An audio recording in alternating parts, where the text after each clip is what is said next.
കേന്ദ്ര അവഗണനയ്ക്കെതിരെ ഫെബ്രുവരി 8-ന് ദില്ലി ജന്തർ മന്ദിറിൽ സമരം സംഘടിപ്പിക്കുമെന്ന് LDF convener E P Jayarajan. സമരത്തിൽ മുഖ്യമന്ത്രിയും മന്ത്രിമാരും പങ്കെടുക്കും. UDF-ഉം പ്രതിഷേധത്തിൽ പങ്കെടുക്കണമെന്ന് ഇ പി ജയരാജൻ ആവശ്യപ്പെട്ടു.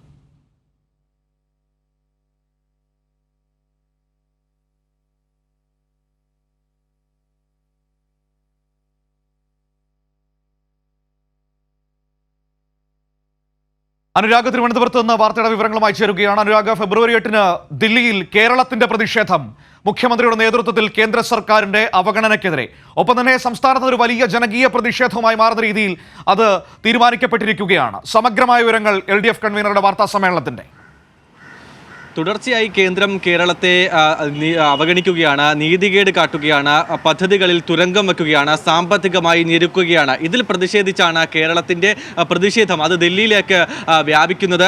ഫെബ്രുവരി 8-ാം തീയതി രാവിലെ 11 മണിക്ക് ദില്ലി ജന്തർ മന്ദിറിന് മുന്നിലാണ് ഈ സമരം നടക്കുക. മുഖ്യമന്ത്രി, മന്ത്രിമാർ, മുഴുവൻ മന്ത്രിമാരും MLA-മാരും MP-മാരും ഈ പ്രക്ഷോഭത്തിൽ പങ്കെടുക്കുമെന്നുള്ളതാണ് ഏറ്റവും പ്രധാനപ്പെട്ട കാര്യം. അതിനൊപ്പം തന്നെ UDF-നെ ഇതിലേക്ക് ക്ഷണിച്ചിട്ടുണ്ട്. ഇതിൻ്റെ ഭാഗമായാണ് കഴിഞ്ഞ ദിവസം മുഖ്യമന്ത്രി തന്നെ പ്രതിപക്ഷ നേതാവിനെയും ഉപനേതാവിനെയും ചർച്ചയ്ക്ക് വിളിച്ചത്. ഈ ഒരു ചർച്ചയിൽ UDF യോഗത്തിൽ തീരുമാനിച്ച് മറുപടി പറയാമെന്ന അഴകുഴമ്പൻ മറുപടിയാണ് പ്രതിപക്ഷ നേതാവ് പറഞ്ഞിട്ടുള്ളത്. എന്തായാലും ഈ പ്രക്ഷോഭത്തിൽ പങ്കെടുക്കുമോ ഇല്ലയോ എന്നുള്ള കാര്യം ഇതുവരെ പ്രതിപക്ഷം അറിയിച്ചിട്ടില്ല എന്നുള്ളതാണ്.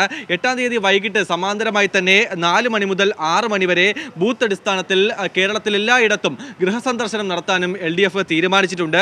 കേരള ജനതയുടെ വികാരമായി തന്നെ ഈ ഒരു പ്രതിഷേധം മാറണമെന്നുള്ളതാണ് LDF convener E P Jayarajan ഇപ്പോൾ ആവശ്യപ്പെട്ടിരിക്കുന്നത്. എല്ലാ മേഖലയിലെയും എല്ലാ വിഭാഗം ജനങ്ങളെയും ഈ പ്രതിഷേധത്തിൽ അണിചേർക്കും. കേരളമാകെ ദില്ലി പ്രക്ഷോഭ സന്ദേശം എത്തിക്കുമെന്നുള്ള കാര്യവും ഇ പി ജയരാജൻ വ്യക്തമാക്കുന്നുണ്ട്. വിപുലമായ ക്യാമ്പയിൻ തന്നെ ഇതുമായി ബന്ധപ്പെട്ട് നടത്തും. മറ്റ് സംസ്ഥാനങ്ങളിൽ ഇതുമായി ബന്ധപ്പെട്ട് ഏറ്റവും വലിയ ഒരു പ്രക്ഷോഭം, ഒരു വലിയ പ്രതിഷേധം തന്നെയാണ് ദില്ലിയിൽ 8-ാം തീയതി നടക്കാൻ പോകുന്നത്.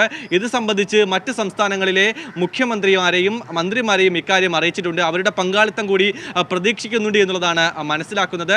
എന്തായാലും നേരത്തെ സൂചിപ്പിച്ചതുപോലെ തന്നെ തുടർച്ചയായി കേരളത്തെ സാമ്പത്തികപരമായും അല്ലെങ്കിൽ പദ്ധതികളിൽ കൊണ്ടും കേരളത്തെ തകർക്കാനുള്ള ലക്ഷ്യമാണ് അല്ലെങ്കിൽ നീക്കമാണ്, ശ്രമമാണ് കേന്ദ്ര സർക്കാരിൻ്റെ ഭാഗത്ത് നിന്ന് തുടർച്ചയായി ഉണ്ടാകുന്നത്. അതിലുള്ള വലിയ പ്രതിഷേധം തന്നെയാണ്, കേരളത്തിൻ്റെ വലിയ പ്രതിഷേധം തന്നെയാണ് ദില്ലിയിൽ 8-ാം തീയതി കാണാൻ പോകുന്നത്. ശരി അനുരാഗാണ് തിരുവനന്തപുരത്ത് നിന്ന് ഈ വിവരങ്ങൾ നമുക്ക് നൽകിയത്.